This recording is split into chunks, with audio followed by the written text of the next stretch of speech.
Assalamualaikum warahmatullahi wabarakatuh. Bayangkan sebuah sungai raksasa yang telah mengalir selama ribuan tahun tiba-tiba mengering.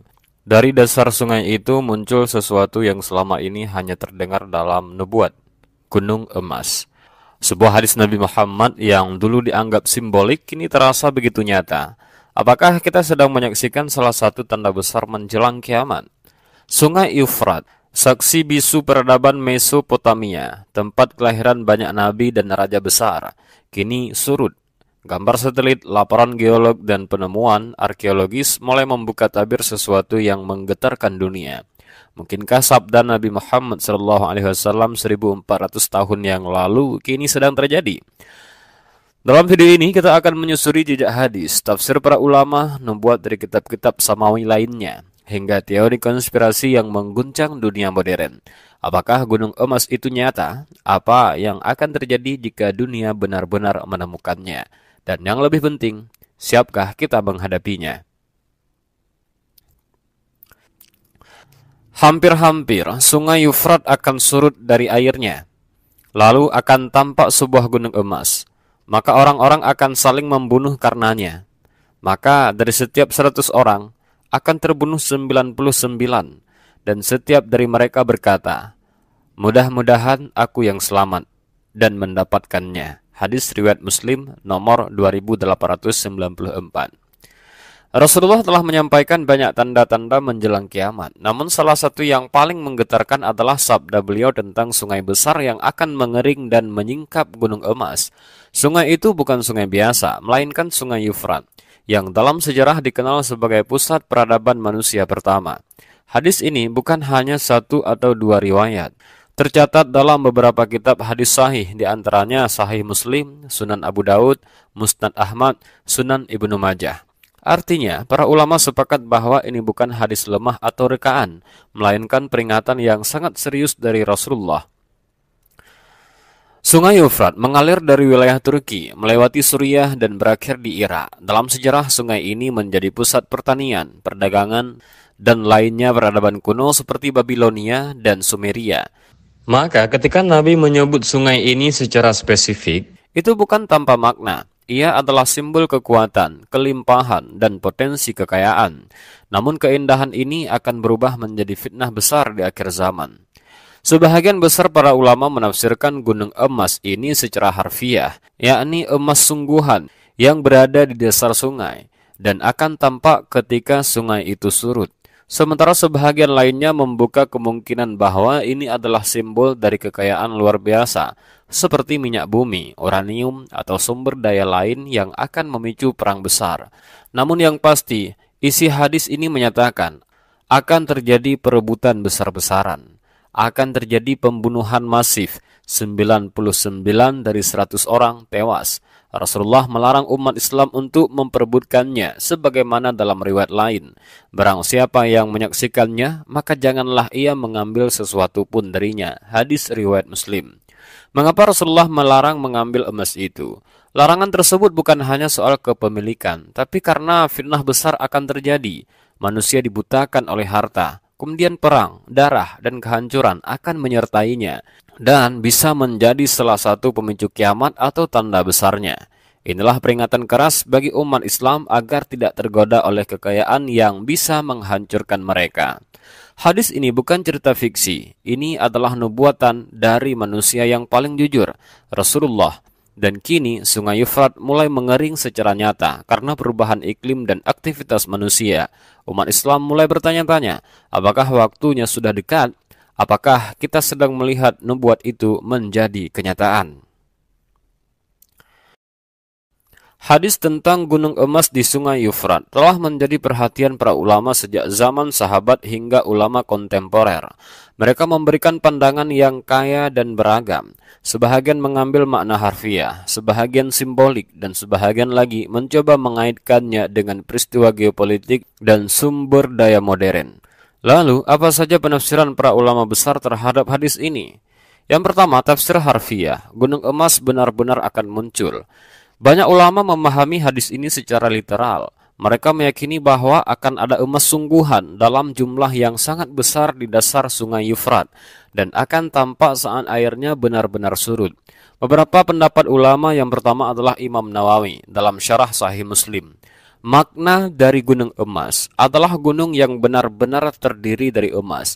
Hal ini adalah sesuatu yang Allah ciptakan sebagai fitnah menjelang akhir zaman. Kemudian Ibnu Hajar Al-Asqalani dalam Fathul Bari yang menyatakan bahwa hadis ini menunjukkan tanda kiamat yang sangat besar dan bahwa harta tersebut adalah sebab utama pertumpahan darah. Kemudian Al-Qurtubi menyatakan bahwa peristiwa ini akan terjadi mendekati hari kiamat dan emas tersebut akan memicu perpecahan yang sangat dahsyat. Jadi kesimpulan dari tafsir harfiah adalah gunung emas akan muncul secara fisik dan umat manusia akan saling bunuh karena tamak terhadap harta itu. Yang kedua, tafsir simbolik. Emas adalah kekayaan duniawi yang mematikan. Sebahagian ulama dan cendekiawan muslim menafsirkan gunung emas sebagai simbol kekayaan yang berlebihan. Itu bisa berupa minyak bumi, uranium atau logam langka, kemudian pusat ekonomi atau sumber daya yang memicu perang. Pandangan ini dipopulerkan oleh beberapa penulis Islam kontemporer, kemudian pengamat geopolitik Islam, kemudian juga ulama yang menyesuaikan makna hadis dengan perkembangan zaman. Mereka menyatakan bahwa gunung emas adalah metafora dari sumber daya yang luar biasa yang diperebutkan oleh bangsa-bangsa. Kemudian terjadinya perang besar di wilayah Yufrat yang kini Irak ataupun Suriah mendukung tafsir ini. Contoh dari tafsir ini adalah, bukankah kita melihat negara-negara adidaya saling bunuh di Timur Tengah demi minyak dan pengaruh? Mungkinkah ini yang dimaksud oleh Rasulullah? Yang ketiga, ada tafsir kontekstual, kaitan dengan minyak dan politik global. Sebahagian penafsir mencoba menggabungkan makna harfiah dan simbolik. Mereka mengatakan bahwa gunung emas bisa berarti emas literal yang memang akan ditemukan karena hadisnya jelas. Tapi juga mencakup makna luas, yakni segala jenis harta yang membuat manusia saling membunuh seperti minyak bumi, sumber daya nuklir, kekuasaan atau jalur perdagangan. Mereka menekankan bahwa sungai Yufrat melewati wilayah kaya minyak dan gas. Kemudian negara-negara besar menancapkan kuku mereka di sana bukan karena dakwah, tapi memang ekonomi. Dalam salah satu riwayat tambahan, jika kamu menyaksikan gunung emas itu, maka jangan ambil sedikit pun darinya. Hadis riwayat Muslim. Ini menjadi nasihat penting dari Rasulullah, bahwa kekayaan ini bukan berkah, tapi fitnah. Bahkan jika terlihat menggiurkan, umat Islam dilarang ikut campur atau merebutnya. Perbedaan tafsir ini menunjukkan bahwa hadis Nabi SAW memiliki kedalaman luar biasa, baik makna literal maupun simbolik. Keduanya menuntun kita pada satu kesimpulan besar. Akan datang masa ketika manusia dibutakan oleh harta dan hanya yang berhati lurus yang selamat. Maka pertanyaannya bukan hanya apakah gunung emas itu nyata, tetapi bagaimana sikap kita ketika fitnah besar itu benar-benar muncul di depan mata. Yufrat bukan sekedar sungai, ia adalah saksi sejarah manusia dari zaman Nabi hingga masa modern. Di balik aliran airnya yang kini mulai surut, tersembunyi warisan peradaban, nubuat dan mungkin takdir umat manusia. Sungai Yufrat bersama Sungai Tigris adalah dua sungai utama yang mengalir di wilayah yang dikenal dengan sebutan Mesopotamia, artinya di antara dua sungai. Wilayah ini disebut sebagai Cradle of Civilization atau buayan peradaban, karena di sini peradaban manusia pertama tercatat tumbuh seperti Sumeria, Akkadia, Babilonia, dan Asyira. Di kawasan ini pula manusia mulai mengenal pertanian, tulisan paku, kemudian pemerintahan dan hukum tertulis, misalnya Kode Hammurabi. Sungai Yufrat tak hanya menjadi sumber air, tapi juga simbol kekuatan dan kekayaan, sebuah jalur kehidupan yang menopang imperium demi imperium. Sungai Yufrat juga disebut berulang kali dalam Taurat, Tanakh Yahudi, dan Alkitab Perjanjian Lama dan Baru. Banyak kota besar dan situs arkeologis terkubur di bawah wilayah Yufrat ini, di antaranya Ur, kota Nabi Ibrahim alaihissalam, tempat kelahiran Ibrahim menurut sebagian riwayat. Kemudian Babylon, kerajaan Raja Nebukadnezar, tempat kisah Nabi Daniel, dan mimpi Raja Babilonia tentang emas di akhir zaman. Kemudian, Mari dan Sipar, pusat ilmu pengetahuan kuno dan kuil penyembahan dewa-dewa Sumeria. Ketika Efrat mulai mengering di masa kini, reruntuhan kota kuno dan struktur raksasa mulai tampak, memicu spekulasi apakah gunung emas itu bisa tersembunyi di bawah kota-kota ini. Sungai yang dulu menjadi nadi kehidupan Mesopotamia kini perlahan mati. Airnya surut, dasarnya retak, dan di balik retakan itu mungkin sejarah sedang terulang. Fenomena yang dulu hanya dianggap bahagian dari nubuat kini menjadi kenyataan ilmiah. Dalam 2 dekade terakhir, volume air Sungai Yufrat menurun drastis berdasarkan laporan NASA, UNESCO, dan Badan Lingkungan Hidup Internasional. Sungai Frat telah surut lebih dari 70% di beberapa wilayah Irak dan Suriah. Banyak bahagian sungai yang dulunya subur kini berubah menjadi padang retak dan kering. Kemudian penduduk lokal melaporkan bahwa sumur dan mata air mati, menyebabkan gagal panen dan migrasi massal. Ini bukan fenomena biasa, ini adalah krisis ekologis dan kemanusiaan yang perlahan-lahan memburuk. Apa penyebab sungai Yufrat ini mengering? Yang pertama adalah bendungan raksasa di hulu sungai wilayah Turki. Turki membangun proyek yang sangat besar yang terdiri dari puluhan bendungan dan pembangkit listrik tenaga air. Salah satunya adalah Bendungan Ataturk, dan itu salah satu terbesar di dunia. Proyek ini menyebabkan penurunan aliran air ke Suriah dan Irak yang berada di hilir Yufrat. Kemudian, sebab Sungai Frat mengering adalah perubahan iklim dan pemanasan global. Kemudian penyebab lain adalah eksploitasi yang berlebihan. Di antaranya pengambilan air secara ilegal untuk pertanian, kemudian sistem irigasi yang buruk dan bocor, dan kemudian tidak adanya kerjasama regional yang efektif. Karena Turki, Suriah, dan Irak belum memiliki perjanjian air internasional yang mengikat soal pembahagian Yufrat ini. Seiring airnya surut, dasar Sungai Yufrat mulai memperlihatkan rahasianya. Bangunan batu dan reruntuhan yang selama ini tenggelam kini terlihat jelas. Kemudian jalan kuno, prasasti, dan situs arkeologi mulai muncul tanpa digali. Beberapa laporan warga dan peneliti bahkan menyebut kemunculan struktur logam, batu-batu berwarna emas yang memicu spekulasi. Kemudian banyak video dan foto beredar di media sosial yang menampilkan Sungai Yufrat kering, tanahnya retak, dan warga lokal menyentuh tanah itu sambil berkata, inilah yang disebut Nabi Shallallahu Alaihi Wasallam. Namun hingga kini belum ada konfirmasi resmi mengenai penemuan emas atau logam mulia di daerah itu. Dan disinilah titik pertemuan antara data ilmiah dan nubuat kenabian. Ilmu menjelaskan, sungai surut karena bendungan dan perubahan iklim. Iman menjelaskan, ini adalah bahagian dari peringatan Rasulullah tentang akhir zaman.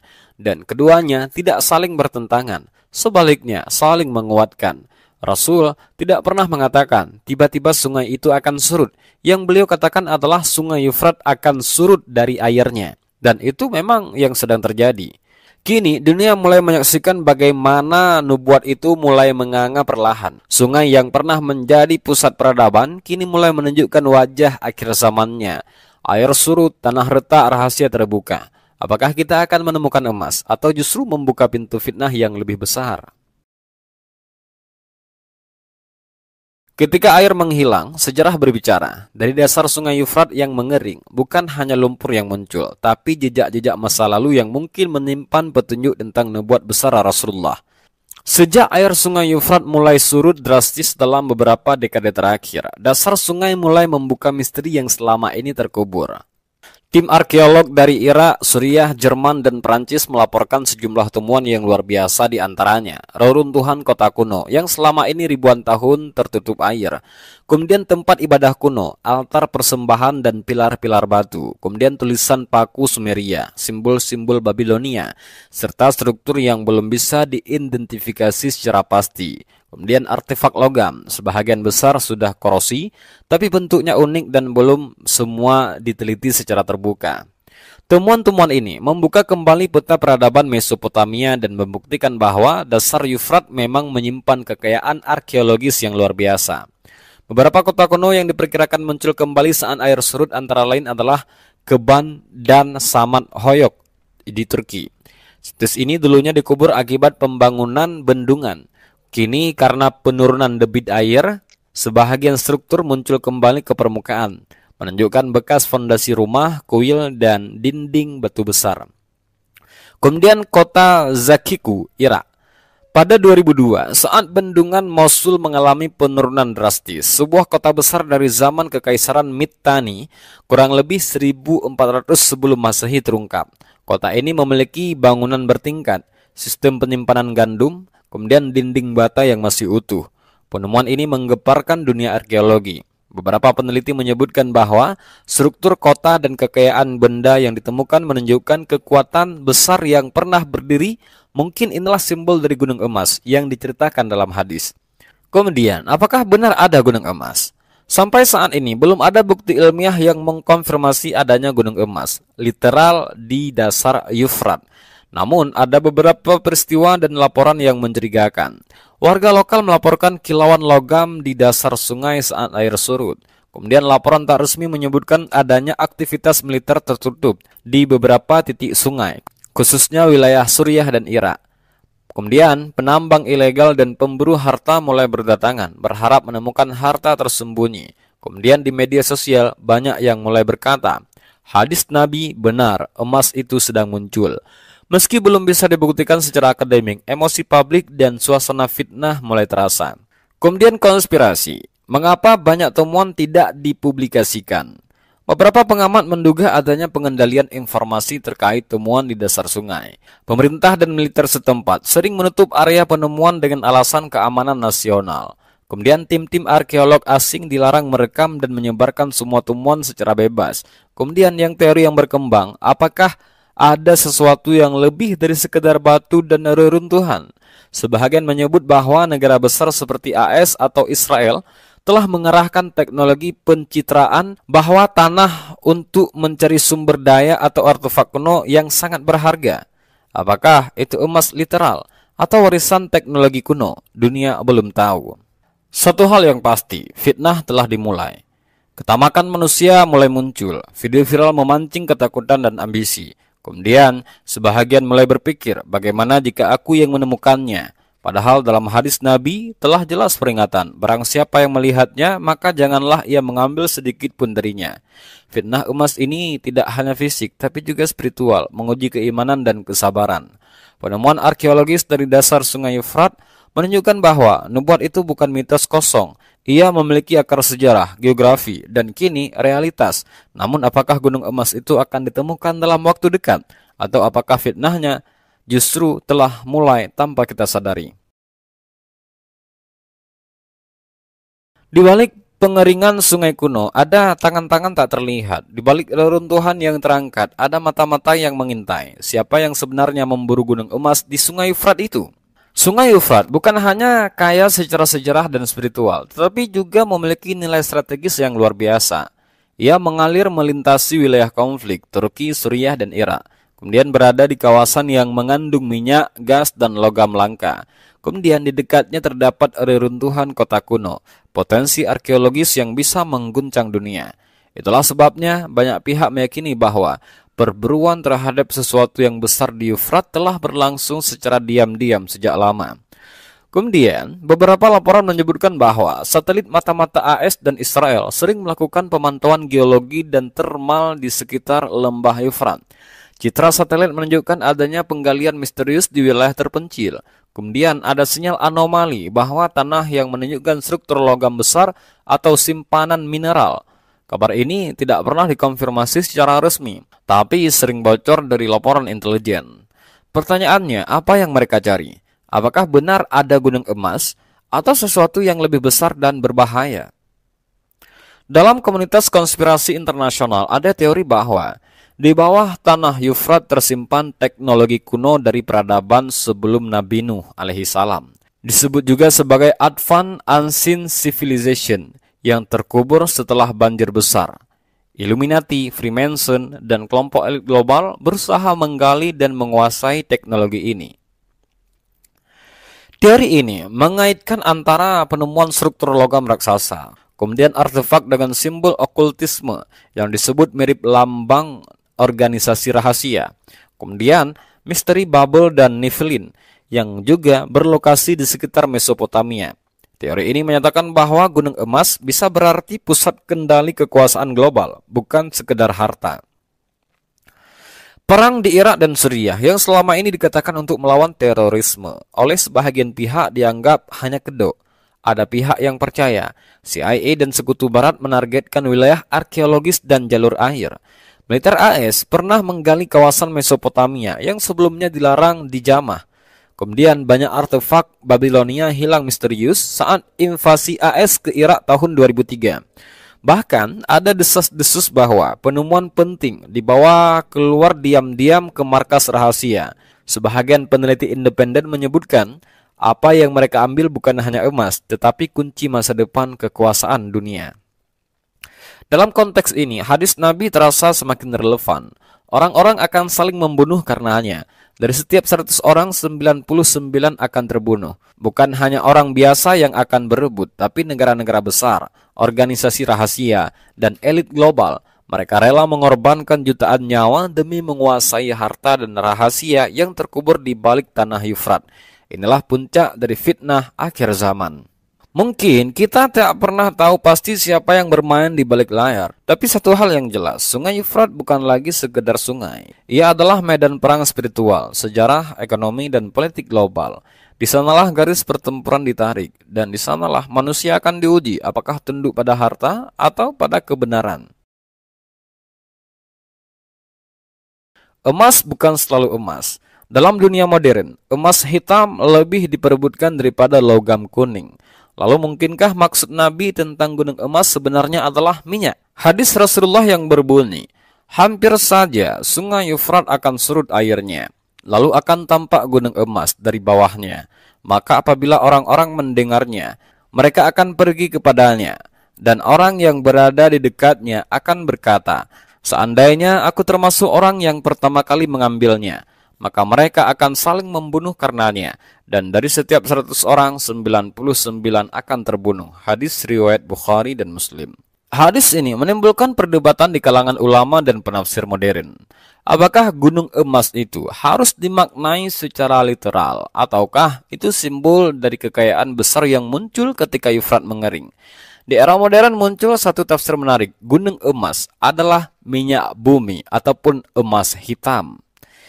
Minyak, oil saat ini menggerakkan seluruh industri global, kemudian menjadi alasan utama perang dan perebutan wilayah di Timur Tengah, kemudian menjadi sumber kekayaan bagi negara-negara Arab, kemudian disimpan dan dijaga ketat seperti harta karun. Karena itu banyak ilmuwan muslim kontemporer seperti Syekh Yusuf Al-Qaradawi dan Dr. Muhammad Ratib An-Nablusi menyebutkan, bisa jadi yang dimaksud gunung emas dalam hadis itu adalah minyak bumi yang muncul dari bawah tanah di sekitar Yufrat. Beberapa wilayah sepanjang sungai Yufrat terbukti memiliki cadangan minyak dan gas terbesar di dunia, antara lain Kirkuk dan Basra di Irak, kemudian Deir ez-Zor dan Hom, Suriah, kemudian wilayah sekitar Mosul dan Tikrit. Cadangan ini telah menjadi sumber konflik antara banyak kekuatan dunia, diperebutkan oleh militer, milisi lokal, bahkan tentara bayaran. Kemudian sering disembunyikan atau tidak dipublikasikan sepenuhnya. Banyak pertempuran di kawasan itu bukan hanya tentang politik atau agama, tapi tentang siapa yang menguasai sumber daya. Jika tafsir minyak sebagai gunung emas diterima, maka hadis Nabi benar-benar sedang terjadi saat ini. Puluhan ribu orang tewas dalam konflik Suriah dan Irak. Kemudian perang dipicu oleh penguasaan sumber daya dan ladang minyak. Kemudian rakyat sipil menjadi korban perebutan harta yang muncul dari bawah Yufrat. Sebahagian besar konflik modern bukan sekedar karena ideologi, tapi karena nafsu terhadap kekuasaan dan kekayaan. Beberapa ulama juga tidak menolak kemungkinan bahwa kedua tafsir itu benar. Gunung emas secara literal bisa saja masih akan muncul nanti saat air surut total. Kemudian gunung emas simbolik telah muncul sekarang dalam bentuk minyak, logam langka atau harta lain. Inilah skenario ujian akhir zaman. Manusia diuji, apakah ia mengejar dunia atau tetap taat pada peringatan Rasulullah. Islam tidak melarang kekayaan, namun mengingatkan bahwa nafsu terhadap harta adalah pintu fitnah. Hadis gunung emas bukan hanya prediksi peristiwa, tapi peringatan agar tidak terbakar oleh ambisi, kemudian nasihat agar manusia tidak menjadi hamba dunia, dan pengingat bahwa di akhir zaman harta justru menjadi bencana. Minyak, emas, atau harta apapun yang muncul di Sungai Efrat, semuanya adalah ujian. Dan dalam ujian itu, bukan siapa yang kaya yang menang, tapi siapa yang selamat dari fitnahnya. Antara makna literal dan simbolik, antara nubuat dan realita, bagaimana para ulama memandang fenomena emas di Sungai Efrat ini? Apakah ini benar-benar tanda kiamat atau hanya gejolak geopolitik biasa? Mayoritas ulama klasik termasuk Imam Nawawi, Ibnu Hajar al-Asqalani, dan Al-Qurtubi memaknai hadis tentang gunung emas di Sungai Efrat sebagai peristiwa di akhir zaman yang akan terjadi secara literal, yaitu air sungai benar-benar akan surut drastis, kemudian terkuak gunung emas fisik dari dasar sungai, dan peristiwa ini akan memicu konflik besar dan pertumpahan darah, salah satu tanda besar menjelang hari kiamat. Dalam Fathul Bari, Ibnu Hajar menyebut gunung emas adalah benar-benar emas secara nyata, bukan secara simbolik, dan fitnahnya besar karena manusia akan saling bunuh karenanya. Beberapa ulama menekankan pentingnya tidak gegabah dalam menisbatkan peristiwa kontemporer sebagai tanda kiamat secara pasti, seperti disampaikan oleh Syekh Shalih Al-Fauzan. Jika tanda-tanda itu benar-benar datang, ia akan datang dengan jelas dan tidak diragukan. Kita tidak perlu mencari-cari. Artinya, fenomena Efrat mengering atau munculnya emas bisa saja benar, tapi umat Islam harus tetap bijak dan tidak mudah terprovokasi. Juga, jangan sampai ketakjuban akan peristiwa dunia membuat kita lalai terhadap pesan utama hadis, fitnah dan ujian. Beberapa ulama juga menghubungkan hadis ini dengan konteks konflik Timur Tengah, terutama Perang Suriah dan Irak. Kemudian perebutan sumber daya, juga pengaruh kekuatan besar seperti AS, Rusia, dan Iran. Namun, mereka tidak serta-merta mengklaim bahwa peristiwa ini adalah manifestasi mutlak dari hadis. Mereka lebih fokus pada peringatan moral dan etika dalam hadis, yaitu jangan tamak, waspadai fitnah harta, jaga persaudaraan dan kemanusiaan. Yang jelas, hadis tentang gunung emas di Sungai Efrat adalah cermin dari kecintaan manusia terhadap dunia dan ujian besar di akhir zaman. Para ulama dengan ilmu dan hikmah mereka telah memberikan panduan agar umat tidak terjebak dalam euforia dan ketakutan, melainkan dalam kesadaran dan kesiapan. Jika benar-benar gunung emas itu muncul, siapa yang akan menguasainya? Apakah elit global telah mempersiapkan segalanya? Apakah ini bahagian dari skenario Dajjal dan perang dunia spiritual di akhir zaman? Di balik isu gunung emas di Efrat, banyak peneliti, penulis, dan tokoh teori konspirasi meyakini bahwa elit global atau disebut sebagai the hidden hand sudah lama mengetahui potensi kekayaan yang tersembunyi di wilayah Efrat. Operasi militer dan invasi seperti di Irak dan Suriah tak hanya soal terorisme, tapi juga perebutan sumber daya kuno. Kemudian, organisasi seperti Freemason, Illuminati, dan Zionis Internasional disebut memiliki agenda menguasai kawasan emas profetik ini sebagai bahagian dari rencana tatanan dunia baru ataupun New World Order. Dalam berbagai hadis akhir zaman disebutkan bahwa akan datang sosok bernama Dajjal yang membawa fitnah besar bagi umat manusia. Banyak ulama dan mufasir meyakini kemunculan emas Efrat adalah salah satu batu loncatan menuju kemunculan Dajjal. Fitnah harta dan konflik global akan membuka celah bagi juru selamat palsu untuk tampil dan menawarkan kedamaian palsu. Dajjal akan menggunakan kekayaan, teknologi, dan propaganda untuk menundukkan umat manusia.